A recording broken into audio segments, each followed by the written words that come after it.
आपण महाराजांपाशी गेलं पाहिजे, त्यांची सेवा केली पाहिजे आणि सेवा करता करता करता करता तो परीस आपण पळवला पाहिजे.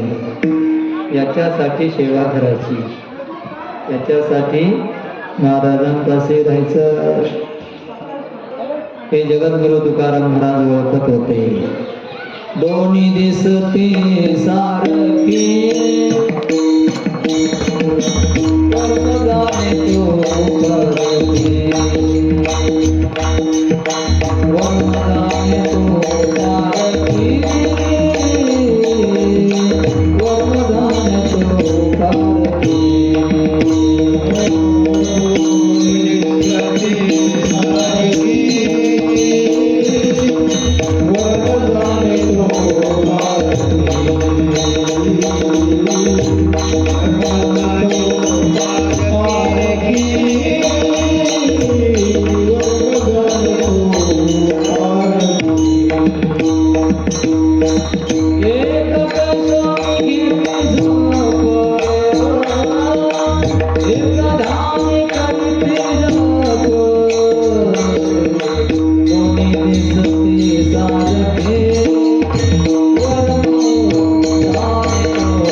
श्रीमंत होण्यासाठी परीस तो आपल्याला मिळावा म्हणून हा शिवबापाचा सेवक झाला.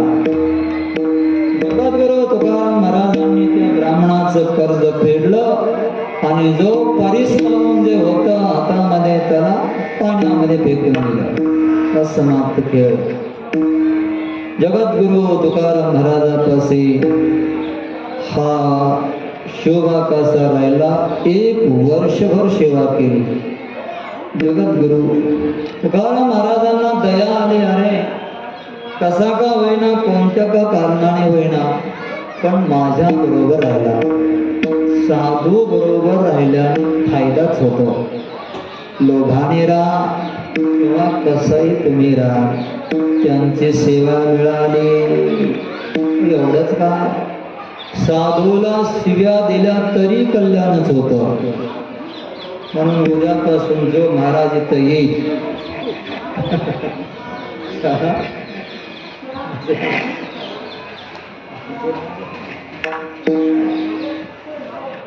वृंदावनामध्ये एक साधू होते, गोपालदासजी महाराज. त्या महाराजांना एक बाई रोज शिव्या द्यायची, रोज जायची गेटवर. तिचा नेमच आंघोळ झाली की दारावर जायचं, गेटवर उभा राहायचं.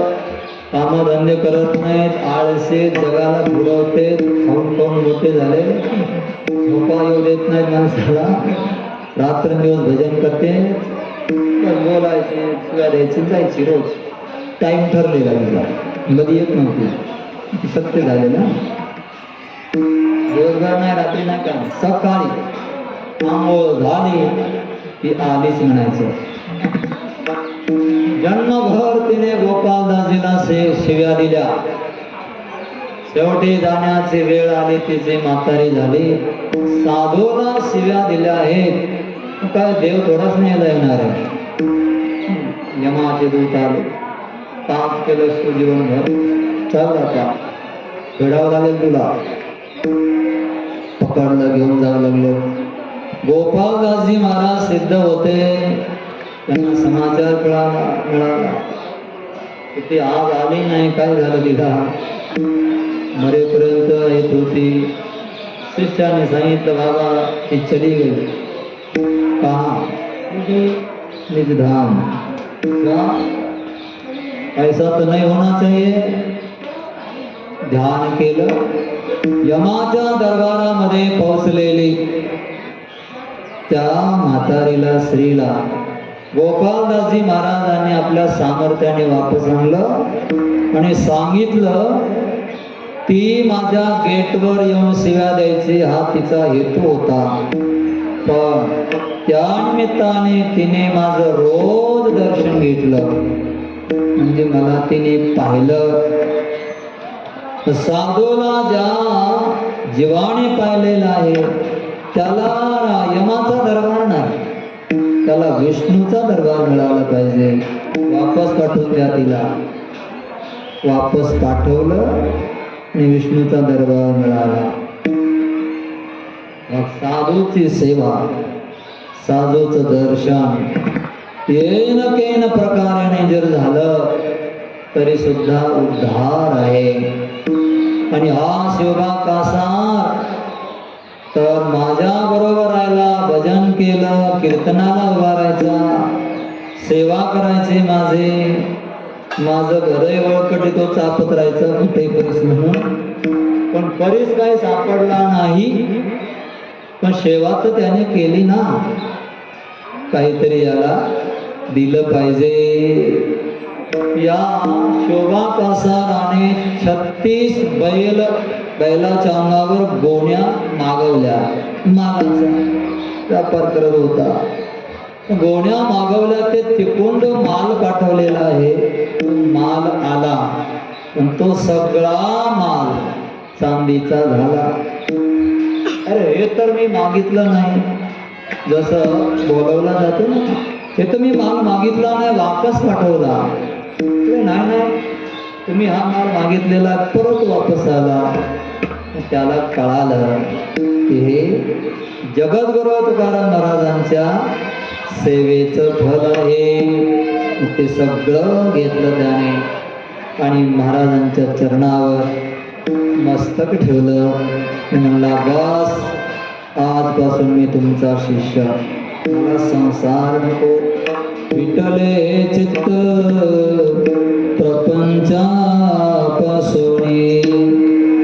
वमन ते मने बैसले से. या सोनं चांदीने, गाडी घोडी बंगल्याने कधी समाधान मिळत नाही. जेवढं आपण वाढवू तेवढं असमाधान मिळतं. म्हणून मला हे नको आहे, मला तुमच्या चरणाची सेवा पाहिजे. शोभा कासार राहिला, घरी जाणं बंद केलं. टाळ घ्यायचं, भजन करायचं, कीर्तन ऐकायचं, भोजन करायचं, दिनचर्या ही झाली. काया वाचा मनाने शरण आला, घरी गडबड झाली. तिची जे बायको होती शिवबाची, तिला वाईट वाटलं.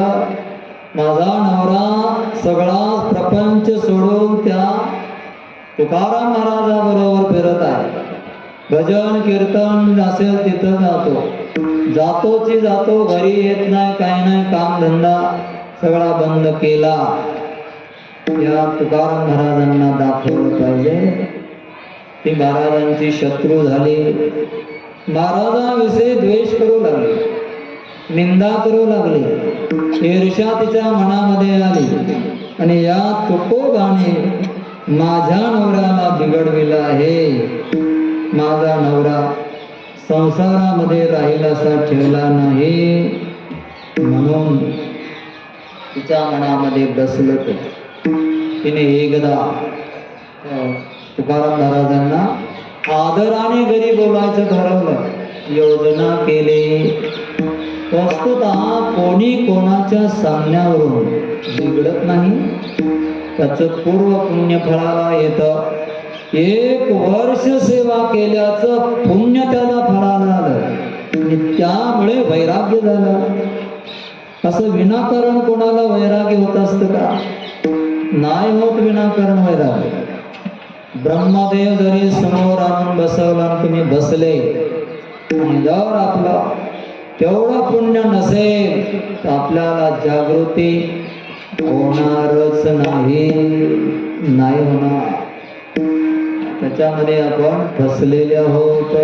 गृहकारज नाना जंजाला ते अति दुर्गम शैल विसाला.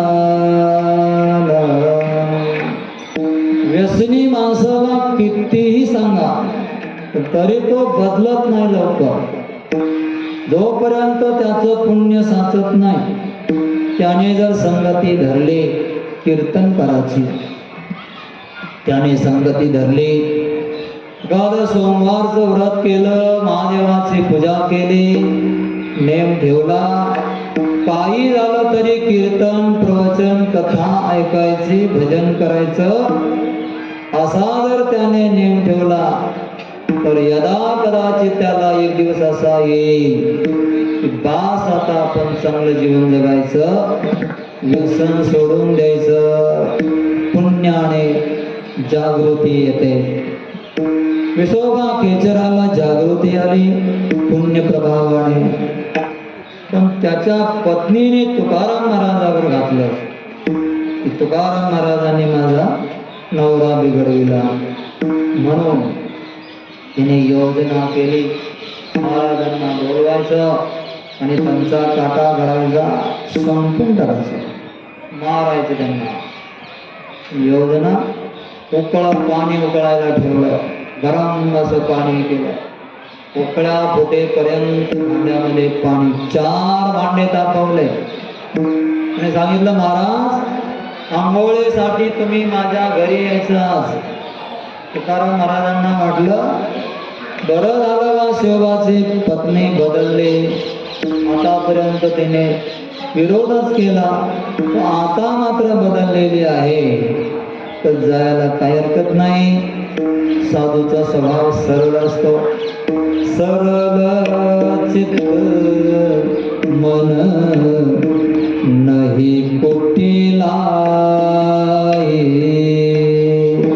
मनामध्ये कुटिलता नसल्यामुळे, सरळ मन असल्यामुळे जगद्गुरु तुकाराम महाराज गेले. शिवबाला माहीतच नाही, शिवबा दुसऱ्या बरोबर होता, काळकऱ्याबरोबर. विना उतरविला, तिला अडकून ठेवला, आपल्या असणाऱ्या पोळ्या ठेवल्या. विठ्ठल विठ्ठल विठ्ठल विठ्ठल विठ्ठल भजन करत करत तिने पाणी म्हणजे महाराज नाणीमध्ये बसा, तुम्हाला मी पाणी देते आंघोळीला. भोळा स्वभाव, शुद्ध स्वभाव.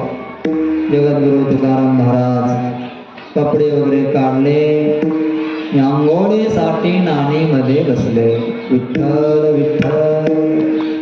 ही पत्नी आली, या शोभा प्रसाराची हंडा तिने कपड्याने धरला, उचलला, जशी राग आली महाराजांच्या डोक्यावर तसाच रिसवला.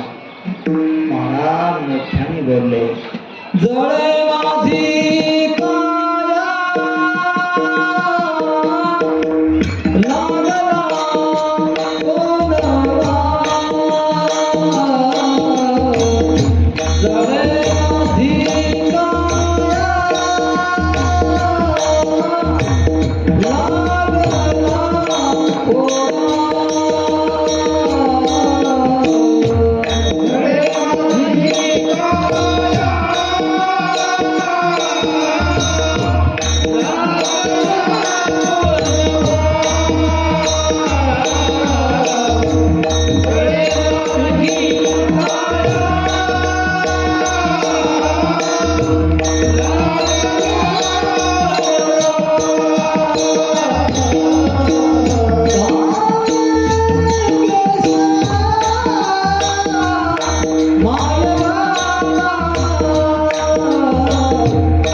नावरे होळी दहन झाले फोटोनिया दोन्ही भाग हो पाहे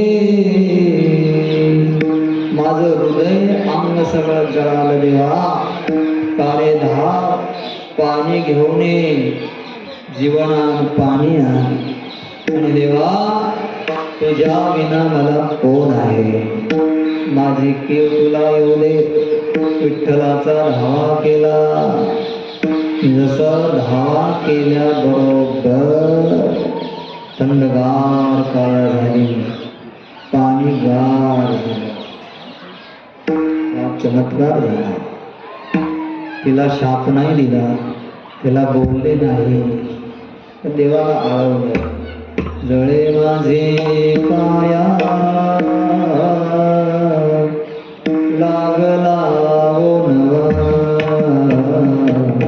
धावरे केशवा माय बाबा पेटले हे सकळ कांती रोमावळी नावरे होळी दहन झाले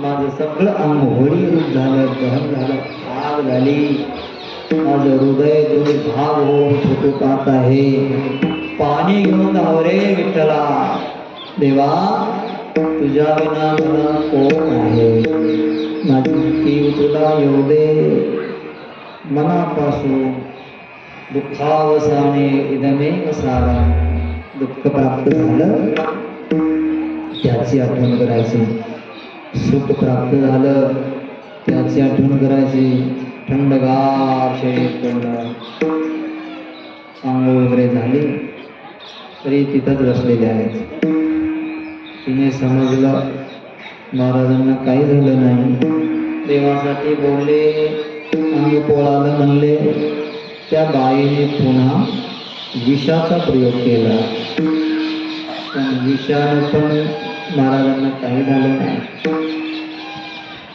जगद्गुरु तुकाराम महाराज एक मात्र विठ्ठलाचे निष्ठावंत भक्त अतिशय एक निष्ठ असणारे हरिनाम नामाशिवाय काय नाही जगद्गुरु तुकाराम महाराजांना सगळी जीवनयात्रा चालवत असताना हरी विठ्ठला पांडुरंगा रामकृष्ण हरी याच धर्तीवर महाराष्ट्र भूमीमध्ये आणि याच पंचक्रोशीमध्ये जगद्गुरु तुकाराम महाराज राहिले अभंगवाणी बोलली 375 वर्ष झाले आज त्यांना जाऊन विठ्ठल विठ्ठल नामस्मरण करायचं 2 महिने घरीच यायचं नाही आले जिजाबाईने स्वयंपाक करायचा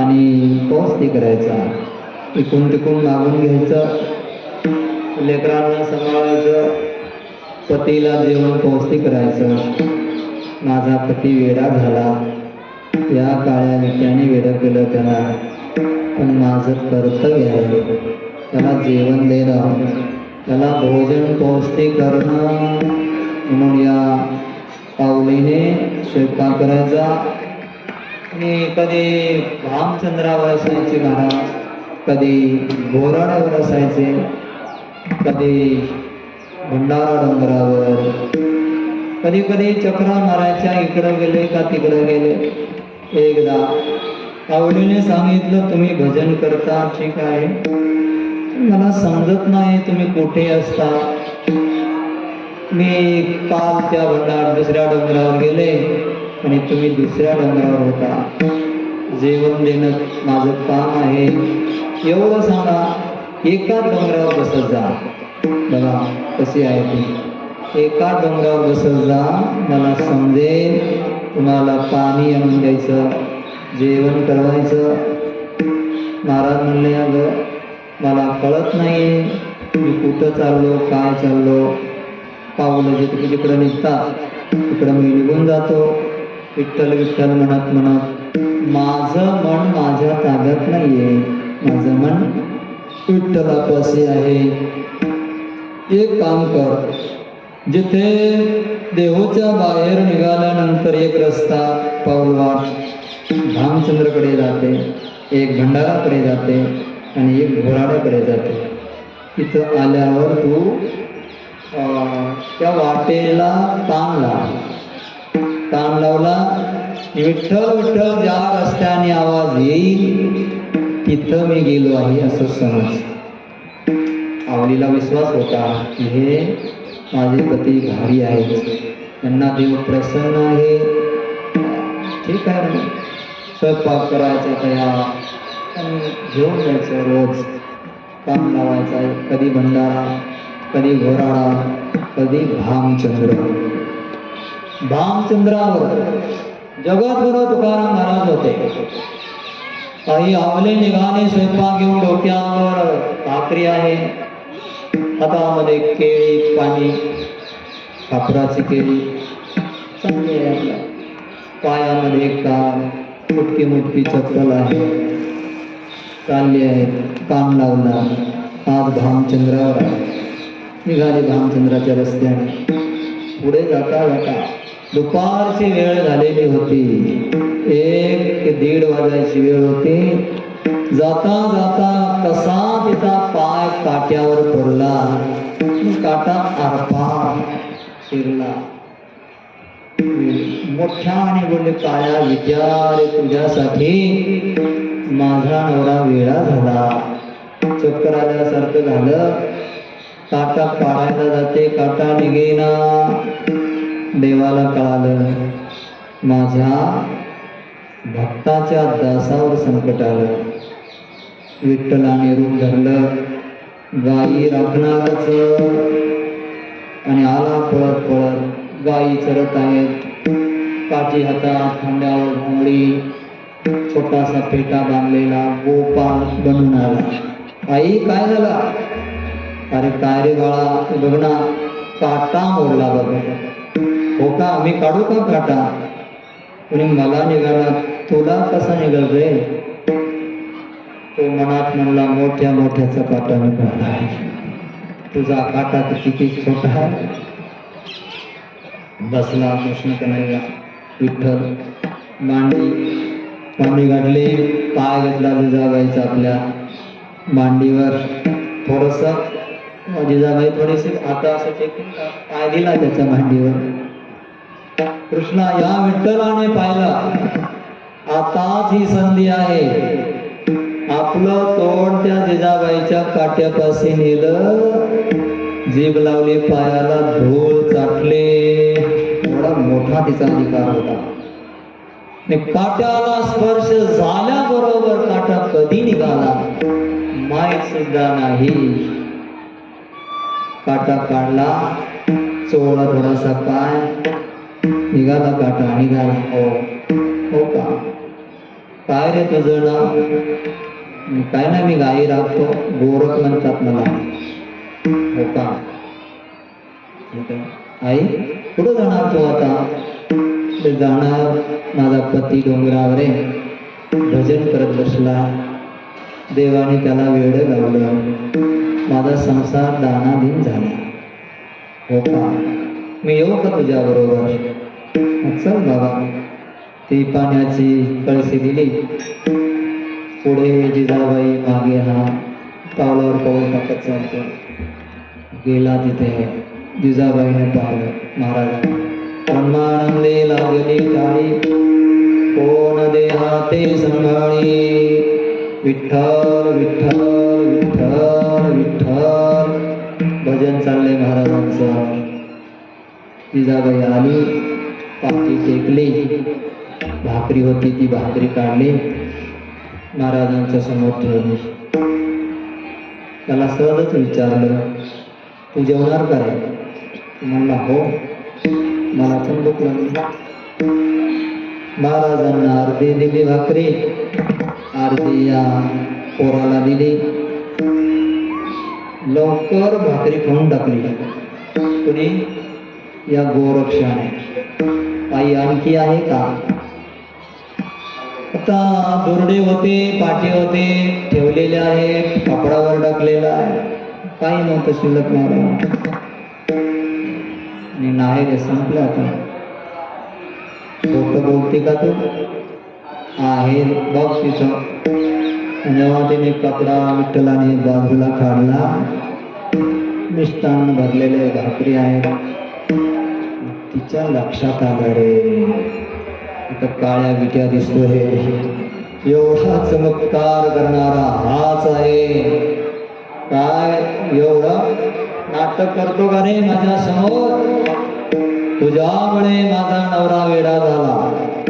तुकाराम महाराज म्हणले, देवी अरे असं म्हणू नको, तो पांडुरंग परमात्मा आहे, तो पोसितो जगाशी एकला, तो एकटा सगळ्या ब्रह्मांडाला लालन पोषण करतो. तो का चिंता करतेस? विठ्ठल गेला, घाबरला, अदृश्य झाला. जिजाबाई म्हणते, आता किती दिवस राहायचं या डोंगरावर? 2 महिने झाले तुम्ही घरी नाही आले, जमा आता. तुकाराम महाराज म्हणले, आवले मी घरी येतो, पण कटकट करायची नाही हा, माझं ऐकायचं. आवली म्हणले, हो ऐकते, माझ्यापाशी बसत जा 2-2 तास, मी काय सांगतो काय बोलतो ते ऐकत जा. ठीक आहे, ऐकते मी तुमचं. ब्राह्मणाला शिव्या देऊ नको हा, विठ्ठलाला शिव्या देऊ नको हा. वारकरी आले तर त्यांची सेवा करत जा. हे करशील ना? तर मी येतो. मग करते, चला. घेतलं महाराजांना बरोबर. जिजाबाईने महाराजांना घरी आणलं. महाराजांनी घोंगडी टाकली, दसणी होती, बस आता माझ्या तशी बसली. काय म्हणणं? महाराज बोलले. 11 अभंगाने महाराजांनी पत्नीला उपदेश केला. नको चिंता करू वस्त्राया पोटाचे, माऊलिया होते पांडुरंग. देवासाठी झाले ब्रह्मांड सोयरे, कोवळ्या उत्तरे काय तो कशाला चिंता करते? देवामुळे आपल्याला लोक मानतात, देवामुळे आपल्याला सगळं सखे सोने झालेले आहे, ब्रह्मांड आपलं सोयरं झालंय. आपण देवाचे नसतो तर कोण आपल्याला विचारतं? कोण येते घरा कोणाच्या कशाला, काय जाचा त्याला नाही धंदा. येणाऱ्या वारकऱ्याला, ब्राह्मण लोकांना तू जरा गोड बोलत जा, कठोर असं शिव्या देत जाऊ नको. तू माझी पत्नी, तुला शोभा देत नाही. ब्राह्मणाला दान देत जा, साधू लोकांना जेवण देत जा, मध्ये कोणी भिकारी आले त्यांना वस्त्र देत जा, कपडे देत जा, भांडे वगैरे देऊन टाकत जा, ज्याला जे पाहिजे ते घेऊन जा. जिजाबाईने ध्यान देऊन महाराजांचे 11 अभंग ऐकले. 11 ते जर अभंग तुम्ही ऐकले ना तर नक्कीच जीवन आपलं बदलेल. आणि असा परिणाम झाला ब्रह्मवाणीचा, जिजाबाईवर परिणाम झाला. जिजाबाई तिथून उठले, थोडासा स्वयंपाक करायचा आहे म्हणून जे काही दिसल ते घेते, बाहेर जाते, घेऊन जा. भांडे वाटते, कपडे वाटते, सगळं देऊन टाकलं, काय ठेवलं नाही घरामध्ये. एक लुगडं होतं, तेवढ्यामध्ये रुक्मिणीने जाणलं की जिजाबाई आज प्रसाद वाटते, चला मागायला. रुक्मिणीने भिकारणीचं रूप धारण केलं आणि आली. ओ माई, मला काय देते का? माझ्या अंगावर वस्त्र नाही. रुक्मिणी आली. जिजाबाईला होताच तो वार चढलं होतं उपदेशाचं. तिनं देऊन टाकली आपली साडी, घेऊन जा. जेव्हा हे सगळं संपलं, पावर संपली थोडी उपदेशाची, तिच्या लक्षामध्ये आलं, अरे मी काय केलं, माझ्या नवऱ्याला घरी आणलं, त्याच्यापाशी बसलंय, थोडासा मला त्यांनी उपदेश केला, गोड गोड बोलले आणि माझी बुद्धी बिघडली, मी सगळं दान देऊन टाकलं. या विद्याची सगळी करामत आहे, परत विठ्ठलावर आणायची. असं हे जगद्गुरु तुकाराम महाराजांचं चरित्र फार सुंदर आहे. झाले, आपली वेळ संपलेली आहे. जेवढं गाता आलं तेवढं मी गायलं, राहिलेलं पुढच्या वर्षी.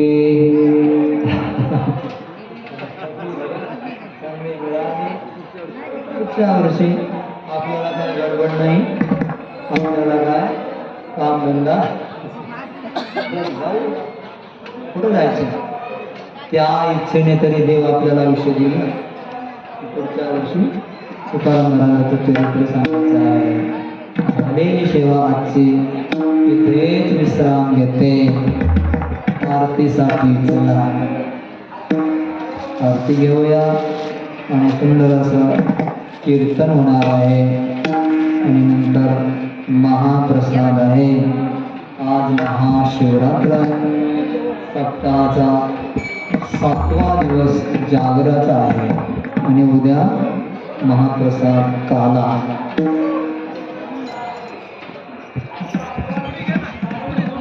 उठून उभे राहा.